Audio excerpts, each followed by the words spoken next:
Hey everybody, it's Dennis and we are live with another Udemy UHangout, and I'm excited because today we have one of the top instructors on Udemy who is also an author, and we're going to talk about a lot of different things today, including his books and also his courses and some things that he's got going on. So today we have Phil Ebiner with us, and he's got over 73,000 students, and we were talking about before we came on live that that's more than some of the towns here in Idaho. And he's got over 1,000 reviews, and he's got a lot of courses. So we're going to talk about a lot of stuff today. So I'm going to go ahead and stop talking and welcome Phil and let him tell you a little bit about himself and what he's doing. Hey everyone, and thanks Dennis for the introduction. It's always a pleasure to talk to you, and hopefully everyone who's listening gets a lot of benefit out of this conversation. And yeah, so like you mentioned, I have a lot of classes, and I've been teaching online since 2012. It was really the first year or two when Udemy was online and all these other websites started popping up. And since then, I've been just busy creating a lot of content, learning the ropes as I went along. Before I started teaching online, I had no experience with building a brand or a website, and I've learned all of that stuff on the way, and I'm still learning. I still think that I'm bad at a lot of things, but I just experiment and things have worked out. My main focus has always been on just creating a lot of content and just putting it out there, even if it's not perfect. And the latest and greatest thing has been over the past couple months, I moved to a new city and I quit my full-time job for good, hopefully for good, and I'm just teaching online full-time and doing other freelance projects. My background is in video production, so I went to school to learn about filmmaking, and I'm still doing that freelance about half-time. And I tried doing that full-time, at being a freelancer full-time in the past, but it was always so stressful without a stream of income that was consistent.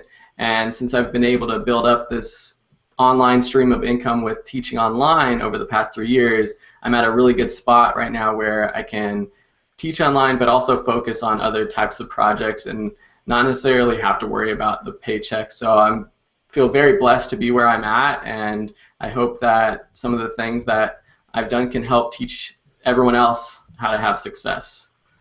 That's awesome. The other thing too that's happened to you since we last talked is that you got married too. Yeah, that's the biggest news actually. Yeah. I got married in March, and Isabel, my wife, we've been together for over 6 years now, and Wow. yeah, it's been great. And we were up in the Bay Area where she was going to school, getting her master's, and now we're back in the LA area in California, closer to family. So it was a good move, and it's a fun adventure. That's awesome. Congratulations on that, and congratulations on going full time with your teaching and everything else that you're doing. Yeah, Now, thanks. you're welcome. And I'm coming up on a year actually this month on being on Udemy. Tell us how long that you've been on the platform. So the very first class that I taught I launched it in October of 2012. So it's almost been 3 full years now, and I feel lucky that I was able to launch that course way back when. It was a video editing class on an older piece of software.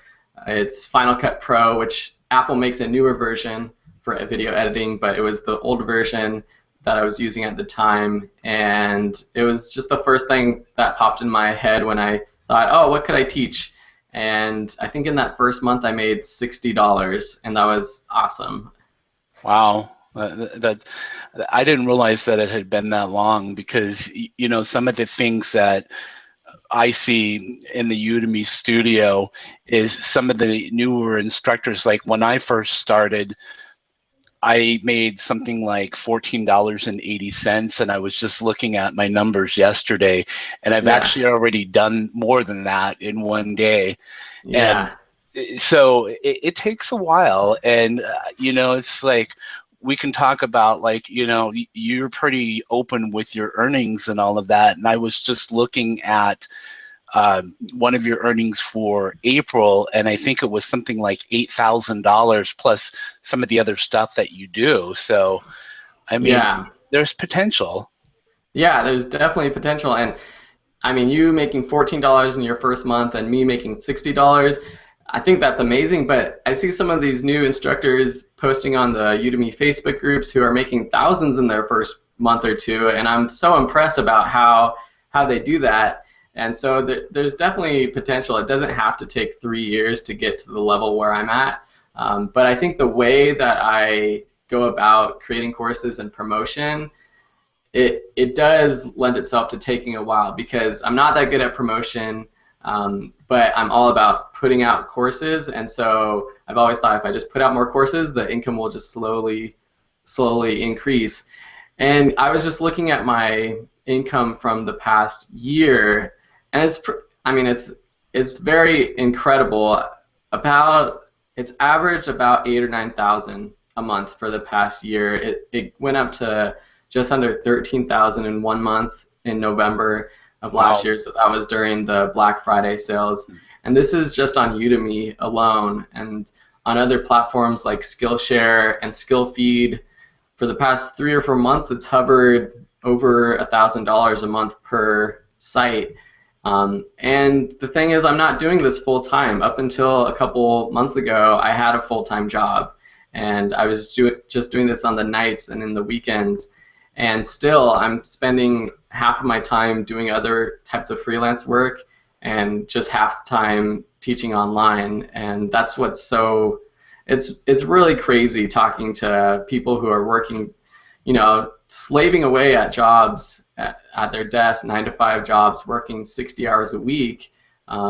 And I feel lucky and so blessed that this has happened. And it took a lot of work, and it's not everyone's going to have this much success. I know that, but knowing that I basically did it without any experience makes me think that anybody who puts their mind to can actually do it. Yeah, I think that's correct. And even if even if it's a couple of $1,000s a month, I still think that that's pretty impressive, because Oh you yeah. live in LA and I live here in Idaho. So of course, cost of living and stuff like that is Mm-hmm. different. And there's a lot of call centers here. So call center jobs, they don't typically pay a lot. And so if you're making $2,000 to $3,000 a month on Udemy or something like that, that's pretty impressive, I think. And when you talk about what you're earning, that's even more so impressive. Yeah, and not only in Idaho, but across the world. I know that instructors have been able to move to places like Southeast Asia and the Philippines or Thailand to teach online, where the cost of living is so low that making $1,000 a month, you're living like royalty over there. And so yeah, I live in one of the most expensive parts of the country, and I moved from San Francisco, which is, I think, rent just past New York for the most expensive part of the country. So that's unfortunately a decision that I'm making, and my family is all from here, so that has something to do with it. And I would love to move somewhere else, but I'm spoiled by the California sunshine. It's hard to get away. Yeah. Well, I mean, that's the nice thing, though, is that you can afford to take the trips or whatnot, and you work from home. So we know what Los Angeles traffic is like, is that Yeah. you basically avoid a lot of that. I know that my favorite place is Seattle, and the cost of living has increased a lot there. And of course, the traffic is a nightmare. But I mean, that's one of the things that attracted me to this lifestyle, is that if I want, I could stay someplace like here, but Mm-hmm. I'm not locked into being here all the time. I'm leaving on Sunday, driving to the coast, and then driving up to Seattle for a week. And I noticed that you have a a baseball course, and I'm going to two Mariners games, and they're playing the Los Angeles Angels. Oh, nice. Yeah, that's my team. Yeah. So maybe we should do some betting or something. Yeah, yeah. I mean, that's so great. It's not about it doesn't have to be about an entire life change about the way you live. It could just be the little things like, just this week, I'm watching the Women's World Cup, and it's nice to be able to be like, I'm done at work. I'm done working at 4 o'clock, so I could watch this game. Whereas if I was working at a 9-to-5 job, I'd be trying to sneak out and watch it, or I'd have to take time off and use vacation for that. Or like the other week, just going to the beach in the middle of the week on a random day. It's that flexibility that is what in the end is what money buys. And I think it does buy happiness in the end. Is having that flexibility is so nice. Absolutely, I totally agree with you. So you've been on Udemy for a while, and you talked about what your first course is. Let's talk about a little bit about maybe some of your advice on course creation. Some of those instructors that are maybe out there for a year like myself, or some of them that are just starting. I've got quite a few in my group on Facebook that always ask different questions, even though the focus is mostly on marketing. But let's talk a little bit about some of your advice for course creation. Yeah, so one thing that I think I've mentioned when we've done a hangout with a few other instructors before is that I always advise people to truly just teach what you love. And people are always asking me, how do you know if a course is going to be a bestseller? How do I know if I'm going to make money from this? And when you're starting out, I don't think that's the best reason to teach a course, because when you're starting out, unless it's some sort of freak thing where you create an amazing course that goes viral and makes you a lot of money, most times your first course isn't going to make a lot of money, and the quality is not going to be that great because you're still learning the ropes. And so I suggest just picking something that you know and you love and you can talk about, and not worry about the money side of it, and see if you like actually creating these courses. Because it might seem awesome from the outside that I can stay at home and create these courses and make money, but from the inside, sometimes it's not that great. Sometimes I'm in my office at my house all day long and I don't get outside, and life is boring and I'm just stuck here. And so you want to know, teaching your first couple classes is going to be hard. It's a lot of work, but it'll be a lot easier if you teach a class that you truly love. So for me, I love making movies and making videos. So all of my first classes were about how do you make those movies? How do you edit video? How do you shoot video? I love photography, so how do you take photos? I love traveling, and so I taught a course on travel photography. So teach something that you love. And then from there, you can kind of see what courses take off. Is there more interest in one particular subject or the other?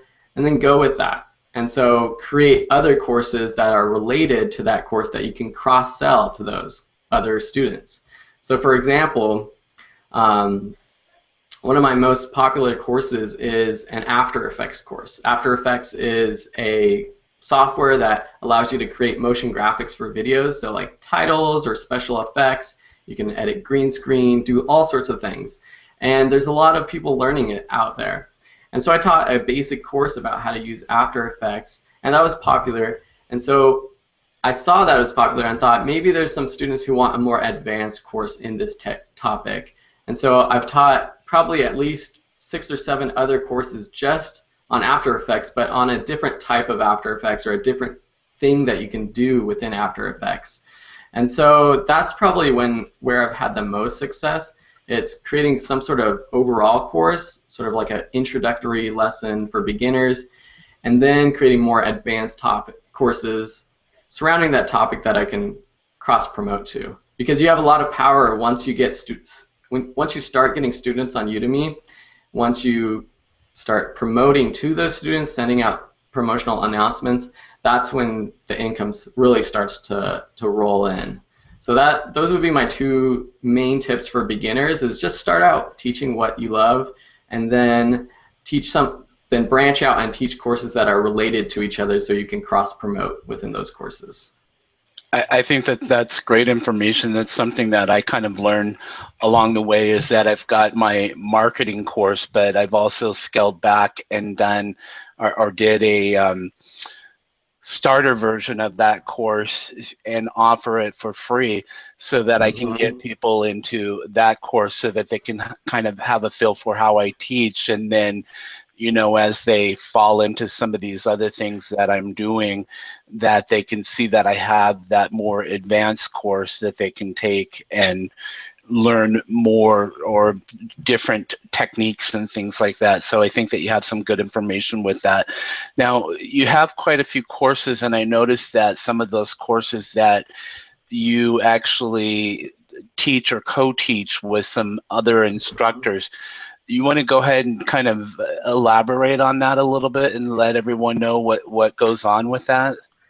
Yeah, so co-teaching a class is a great option if you want to teach a class that you're not 100% sure that you could teach alone.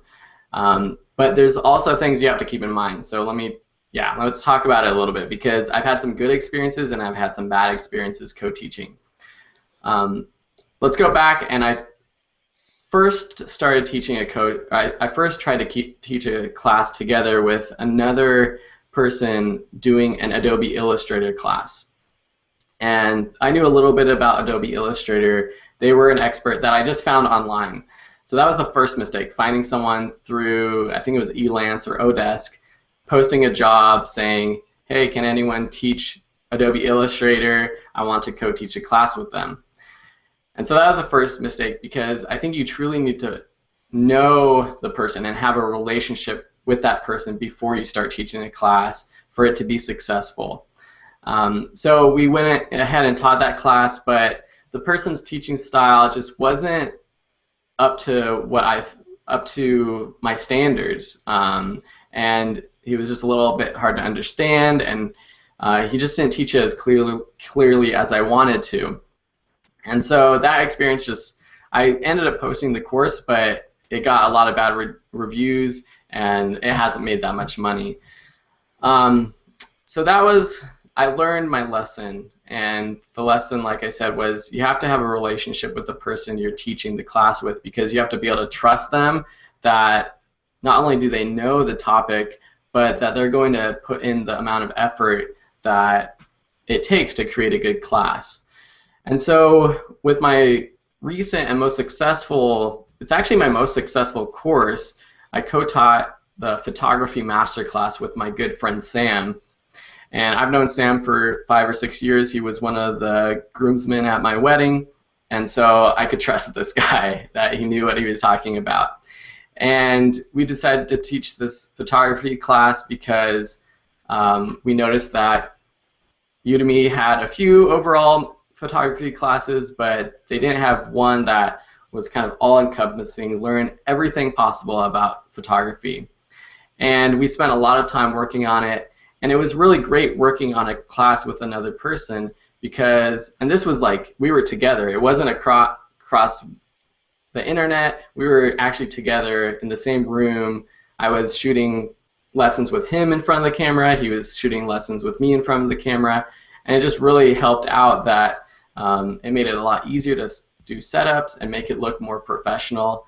And I think since we launched in February of this year, so less than 6 months or so, we've each made $19,000 from that course. Wow. And so that's my most successful course so far. And so the lessons I learned from teaching with him were that you have to trust the person, and you have to put him in the same amount of work. So for that class, he was the expert in photography. I know a lot about photography, but he was able to take it to the advanced level. And I knew that from the get-go. And so I told him, I'll do all the work in the back end. I'll edit these videos, I'll post it on Udemy, I'll promote it with my website. You just have to be the expert for the class. And I figured that was a pretty good split, and so we ended up splitting the revenue 50-50. So that's another thing to consider with Udemy. You can split revenue with another instructor in your class. and you have to come to terms with, is it a 50-50 split or not? And me coming with all the students that I could promote to with my website and doing all the work in the back end, felt like it was a good deal to go 50-50. And so I'm planning on doing a lot more co-teaching. I have classes lined up with a few more of my friends, because after Sam was like, this is crazy, he put in like 40 or 80 hours of work and got this return, all of my friends are like, can we teach classes now? That's funny. So it's kind of cool, because I can create courses that I might not know a lot about, but I could still benefit from them in getting students and generating extra revenue. Yeah, I think that like listening to that, I think the takeaway on that is, of course, make sure that it's somebody that you know and that you trust, and also somebody that's on the same level as you are, because you're putting your name on it. And so, like you said, if you have somebody that's just not up to the same caliber that you are, you're risking, ruining your reputation, releasing a course with somebody that's just not quite on the same level that you're on. Yeah, definitely. Yeah. One other note with co-teaching, though, Udemy makes it really easy to co-teach because they have that revenue split, but the other platforms that I teach on, Skillshare and Skillfeed, don't have an automatic way to split revenue with another instructor. So just keep that in mind. You can create a separate account that maybe like a business teaching account that all the revenue goes to from Skillfeed or Skillshare for that class, and then split it afterwards. But it gets a little tricky with taxes and everything. So I love how Udemy allows you to just automatically split revenue with another instructor. Yeah, and for those who might not know, Skillfeed and Skillshare are two other websites, kind of like Udemy, where you can upload your course. I know that with Skillfeed, I've uploaded my courses, because once you have that done on Udemy, it's fairly easy. The problem is, like with Skillfeed, I've noticed that my revenue has kind of fallen off, and that they're a little slow at approving courses, and they're not as focused, as Udemy is. And then I haven't really dabbled in Skillshare, but it looks like it's fairly decent. I know that Rob Cubbin and some others have their courses out there too on those sites. What do you think of those other sites? Yeah, I mean, I've definitely noticed that Skillfeed has kind of gone downhill as of late. In particular, this past month, you can track. So backing up, the way that Skillfeed works is that you see how many minutes your courses are watched, and you basically get paid depending on how many minutes your courses are watched compared to everyone else. And it's a subscription model, so all of the subscribers' money goes into a big pot, and then it's split between all the instructors depending on how popular your courses are.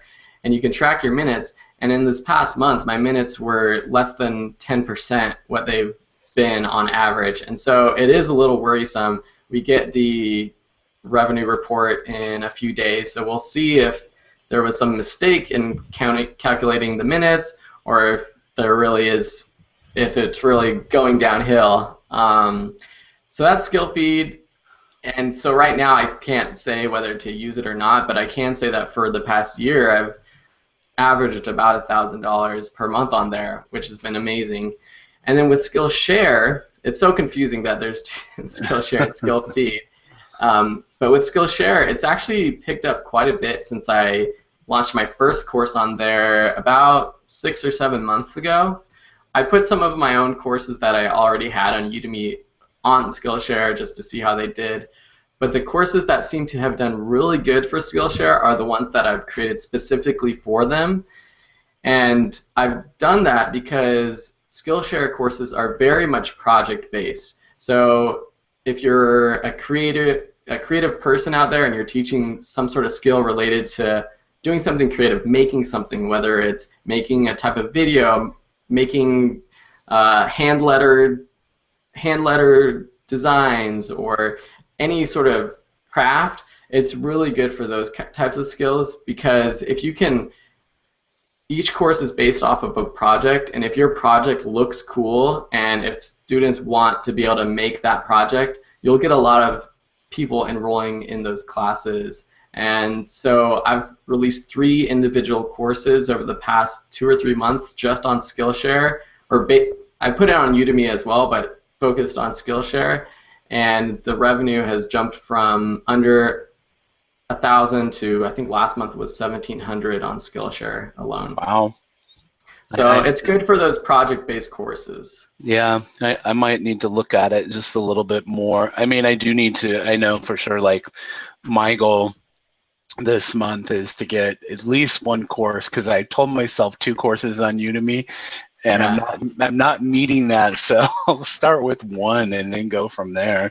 But I mean, seriously, and for you, for like Skillshare, if you could do, it's very focused, so it doesn't have to be a huge course. It could be 30 minutes. Those are the ones they actually recommend, like 30 to 45-minute courses are the best. And so if you created a course that was like, get 100 more Facebook likes or something like that that you know how to do, that could be a course in itself. And if you really dived into like how you did that, I think that would be a pretty popular course on Skillshare.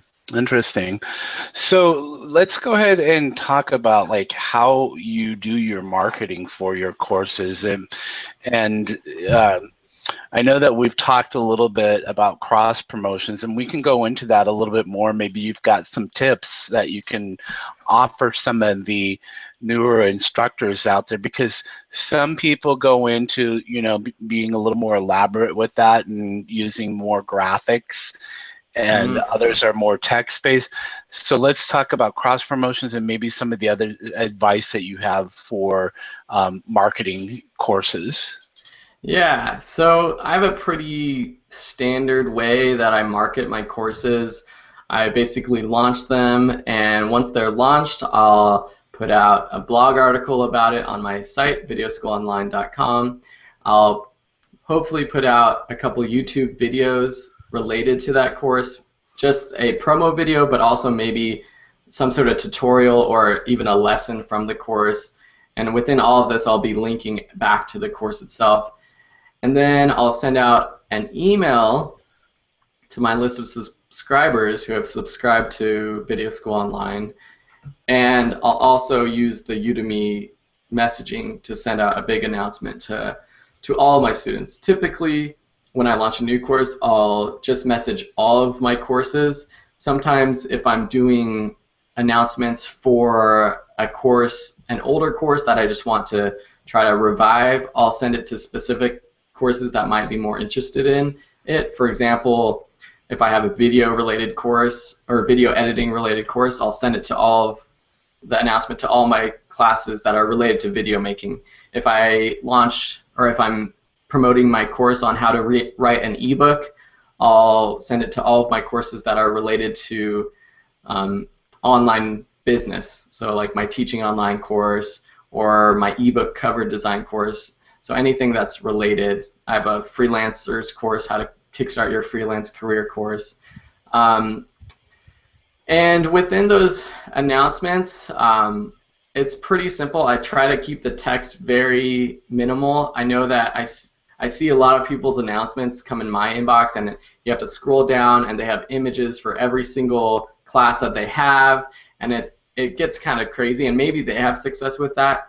But when I'm marketing a course, I've found more success when I just pick one course to market and promote that course, rather than saying, here's all my classes for $19 a piece, and then it's not very focused. But if it's a more focused marketing promotion, I've had more success with that. One thing that I did recently for my last course, which was an After Effects course, was I put a GIF in the message itself, and since you can't embed video into your messages, the GIF was actually very engaging because it showed, again, this was a project-based course, and it showed what you would learn how to do by the end of the course. So it was just like a little animation, and when people opened up that announcement, they should see the actual animation being built onto the video. And underneath, I wrote something like, oh, do you want to be able to create this? And so playing with GIFs is something that, or GIFs, however you pronounce it, is something that I think I want to play with even more, just to make the announcements that end up in people's email boxes a little bit more interesting. I always try to add a photo, whether it's the course ID photo, the course image, or just a photo of something related, or a photo of me, or something like that. So I'm trying to think of any other specific.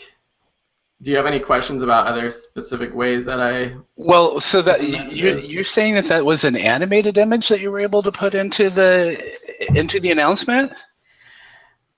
I believe it was, because it showed up as an animated image when I opened it from my email. Wow. So I just saved it. That. Yeah, and I don't know if it's going to be allowed much longer if they find out people are doing it and abusing it.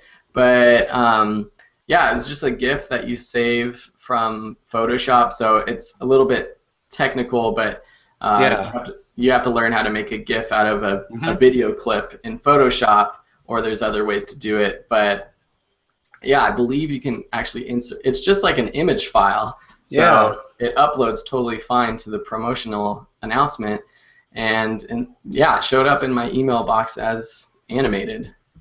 And I know that you have, like, I mean, tremendous skills when it comes to video and all of that. So somebody who might be out there saying, well, I have no clue how to do that. Well, I always recommend Fiverr to find somebody there. What about like intro videos and stuff like that? I know that you create like great intro videos. You've got your jingle and your logo for your website and all of that. Are there any other places that you know of that people might go to, like, find somebody to do that for them that's fairly affordable?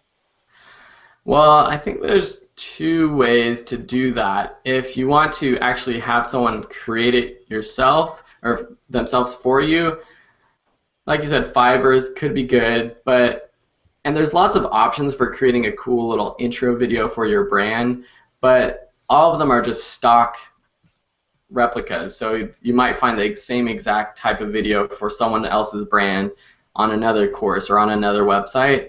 And so it'd be better if you could customize it in a way just to make it look a little bit more unique. You could go to freelance websites like Odesk or Elance and maybe find someone to do it. I know there's a lot of motion graphics artists. Or you could learn yourself, and there's templates that you can buy. You don't have to learn. I actually have a free course where you can learn how to use After Effects templates, and that's what I use to create those little motion graphic intros.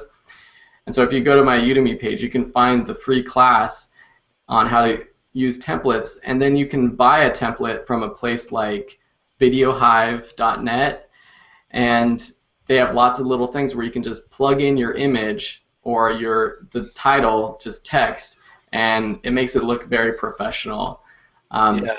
So I think, those are some options, but having a good intro video is really important, and something that I actually went back and I haven't done some in the past month, but a month ago or so, I redid intro videos for like 6 or 7 of my classes. After looking at them and being like, these are so terrible, why would anyone buy this course?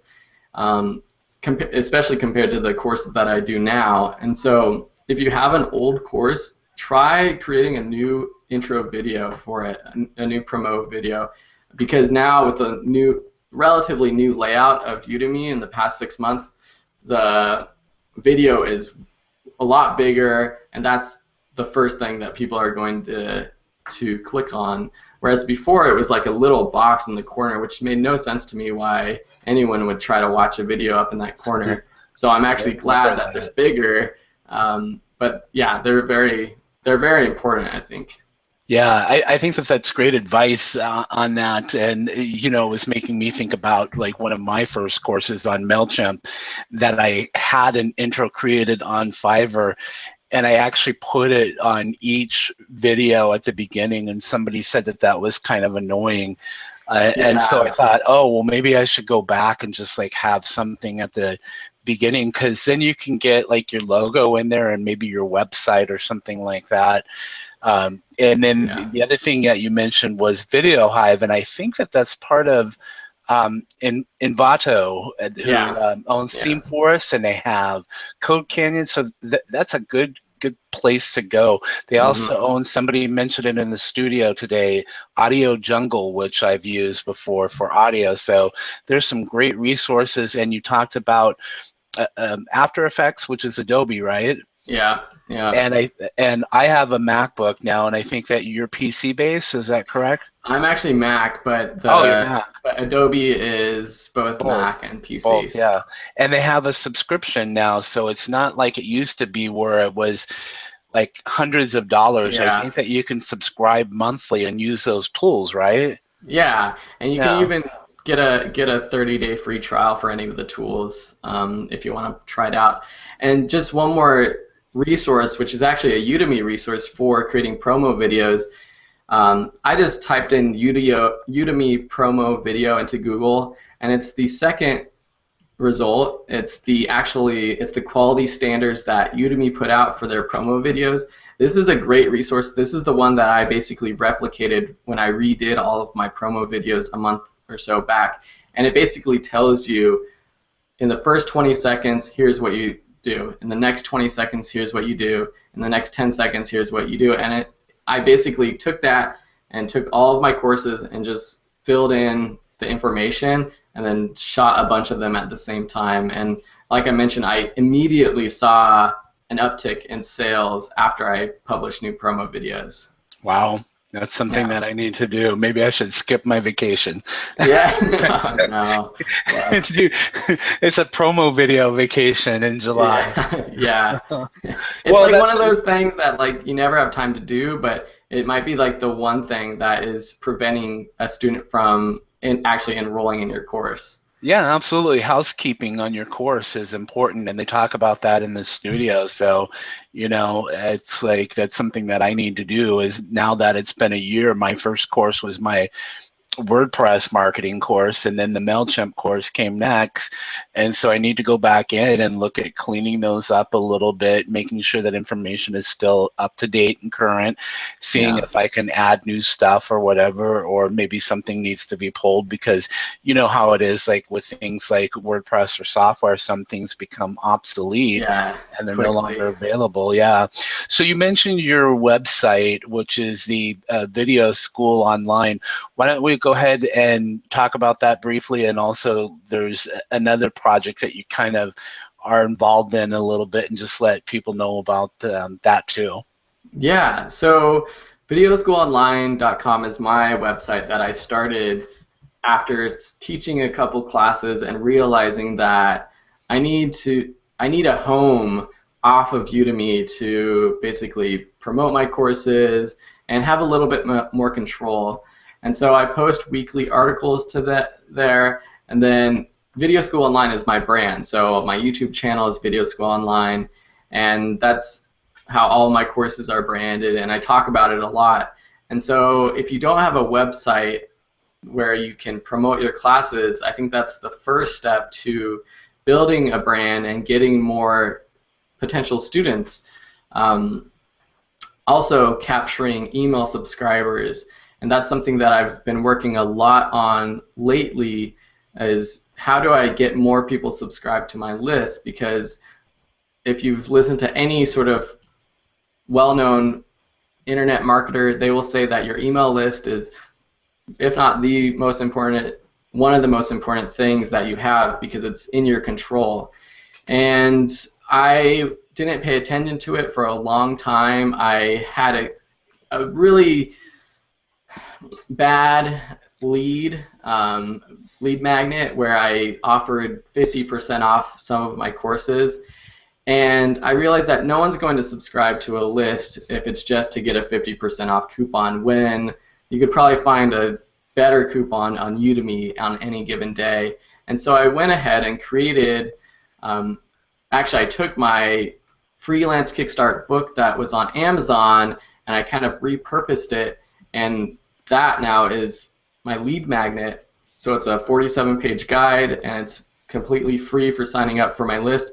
And as soon as I changed it a month or two, or it was probably a few months ago, as soon as I put that as my lead magnet, I saw a huge uptick in subscribers. It went from about 1,500 subscribers to now over 2,200, and just over a month or two. And so having a lead magnet, getting subscribers is important because you can send out your promotional emails whenever you want, however much you want, on your own website. Now, I don't suggest doing that. I don't suggest putting out 10, 20 emails a month, maybe just one or two, just like on Udemy, but it's a powerful tool to have.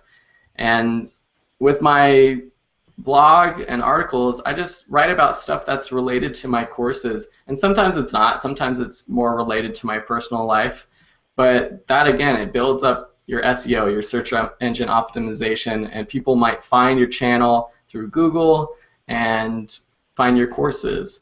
And posting videos on YouTube is another great thing to do to get more students and to make a little bit of money on the side. I'm not making thousands of dollars on YouTube, but I'm making about $100 a month, which is great because over the course of a year, that's over $1,000, and that pays for rent for half a month here in California. For one night. One day. But it does help, and so those two things, YouTube and my website, are the main ways that I build my own brand. And this other project that I'm working on is called teachingtribe.com.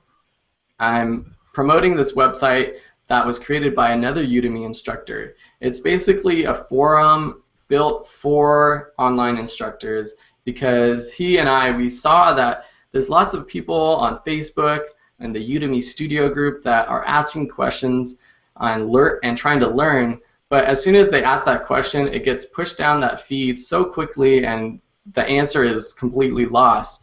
And so this forum, we just launched it last week, I think, and we're trying to get new instructors to go there and ask questions, and we want other instructors who have a little bit more experience to go on there and start answering questions and providing a good source of knowledge for new instructors. And so it just launched. There's, I think, the guy that I worked with, Nate, and myself might be the only ones that have posted anything on it so far. But it's actually a very clean site. It's easy to navigate. It's completely free. You don't have to purchase anything to use it. And so if you're a new instructor, it's just another good resource to have, and that's teachingtribe.com. Yeah, I took a look at it, and it is a nice site, and I think something that's needed because I totally agree that you see questions over and over again in the studio that really don't need to be asked over and over again, and that's something that I think that Udemy should really work on, and even some FAQs or something like that on common questions, because I bookmark, and I mean this is something that I could do too, because I bookmark a lot of stuff in the teachudemy.com and udemy.com, the support and all of that I have enough information that I could probably write a book right now on that kind of stuff. So but I think that that's cool, and we'll post this stuff in show notes and all of that, and you'll probably blog about that, and definitely. You've got below the video school online / is it Hangout or Hangouts? Yeah, Hangout. No okay. S. And so that is actually a little pitch for myself. That is, and for the students listening, that's, if you go there, you can check out my course on teaching online. So it's one of my most popular courses. It has over 7,000 students, and I created it at the end of 2013. So some of the content's a little old, but there's over 12 hours of me basically talking about everything that I've done to create this income stream to where it is today. And so it's a great course. It was actually $499, but now Udemy is making the max course price to be $300. So it's normally $297, but you can get it for $99 through that link videoschoolonline.com/hangout. And there's also a link to my book if you want the Cliff Notes version of the course. You can buy the book, which is basically all of the lessons that I teach in that course, broken down to include only the main information, and that's on Amazon for $3. So the link is there on videoschoolonline.com/hangout. And both of those are worth it. And you actually took my next question, is that's where you got, like, when you did that course, and we were going to talk about your books. We're at 45 minutes, but if you're okay, we can go over a little bit. I'm okay with that. And yeah, I want to talk about the books a little bit. Yeah, because that was something that we talked about beforehand, is that I have a book on social media that I wrote about 3 years ago, and I have a book that I'm working on, that I've been working on since I was born, on WordPress, because I procrastinate too much. But talk about, like, let instructors kind of know the whole process about taking these courses and turning them into books, or taking a book and turning it into a course too. Yeah, I think either is great, because a lot of people interested in teaching courses might already have a book out on Amazon or that they've written in the past. And it's something that I just kind of fell into when I saw some other instructors doing it. They had some courses and they had turned their courses into a book, and so I tried doing it myself. I've done it two ways. One, I have had actual transcribers through Elance or Odesk transcribe my entire course. And then I've paid another person to edit that into readable text, because when I'm speaking on video, it doesn't translate to reading that well. And then I go in and edit it, make sure that it says the right stuff and that it still has my voice. And overall, that has been a great experience. It takes a little bit of time to find the right freelancer to do the job right. I've found that Elance and Odesk, while they have a lot of great people, they have a lot of people who end up bailing or not being very clear with what they can provide. And so it takes a little bit of sifting through the freelancers to get a good one. But I paid, I think in total, about $600 to transcribe my Teach Online course and have it edited into a book. And it's made more than that on Amazon.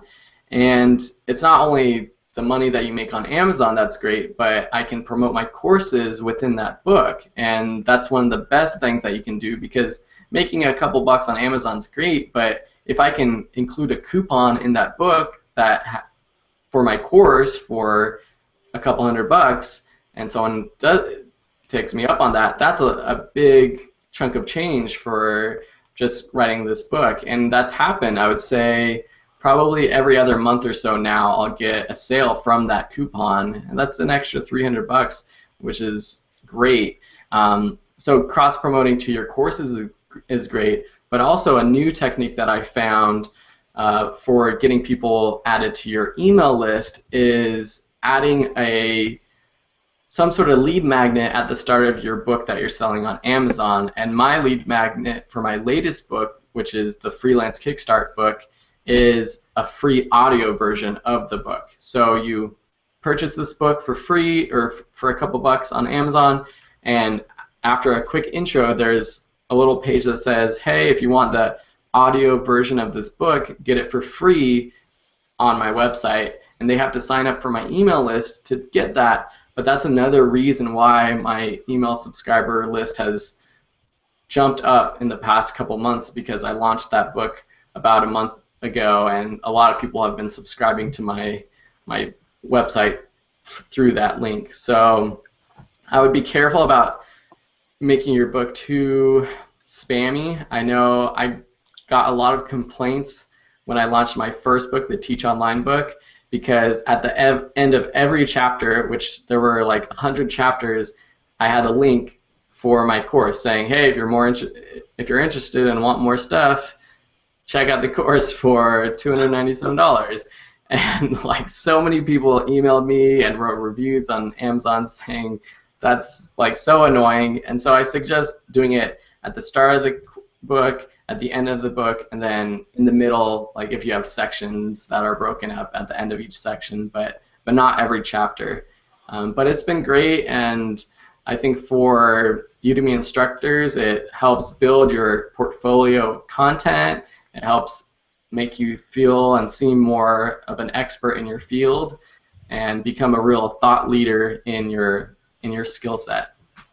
Yeah, I think that that's great advice because you know, you mentioned like with the newsletter and then the course coupon is that they don't even have to buy your book to see that because Amazon shows the first 10% of the book. And something I've learned is take your, you know how like in a traditional book you have like you're thanking people and stuff like that, and even your bio, and move that to the back of the book, and then at the front of the book have, you know, information on your, with your lead magnet and your course coupon and stuff like that, and then give them a little bit of the book to read and all of that. So I think that that's good advice on that. Let's see. And it's not hard to do because now Amazon just accepts Word files, and you can basically write your ebook. You don't have to format it in any funky way like you did before, and it's up there live on Amazon. Yeah, I use Word to when I wrote my book, and there's things like what is it, Scribner, I think, or Scribner, is another tool that's out there. One of the things I did want to say is you mentioned Odesk. They actually have changed names. They're called Upwork, Upwork.com. Oh, yeah, I got some emails about that.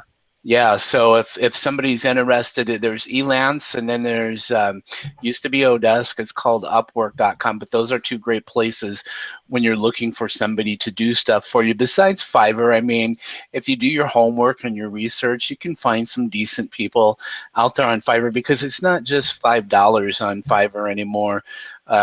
You know, they can do like their gig extras and stuff like that. So you just have to kind of poke around and see what they've done before in the past for other people. And then we also talked about going into Video Hive, and that's part of it. The company is called Envato, and they own themeforest.net, which has a lot of WordPress type themes, and Code Canyon, which has got some great plugins and stuff like that. Definitely, like if you're an instructor, website I always say is a must-have, and that's why I teach my courses on that stuff. I'm very passionate about WordPress because it's very simple, it's affordable, it's easy to get started with. And then like Phil was talking about your email marketing list, that's why I have a course on MailChimp, because it's affordable. It's so affordable that it's actually free for what's called the Forever Free plan, but it allows you to start building that list up. And there's a term called the money is in the list, and you would be amazed. I mean, it doesn't take like a large list. I have a list now of about 1,000, and you're not going to get a response back from all 1,000. But even if you get like a small fraction, it could mean like a fairly good sizable chunk of change, or new students when your course comes out. So take his advice and make sure that you look into that kind of stuff.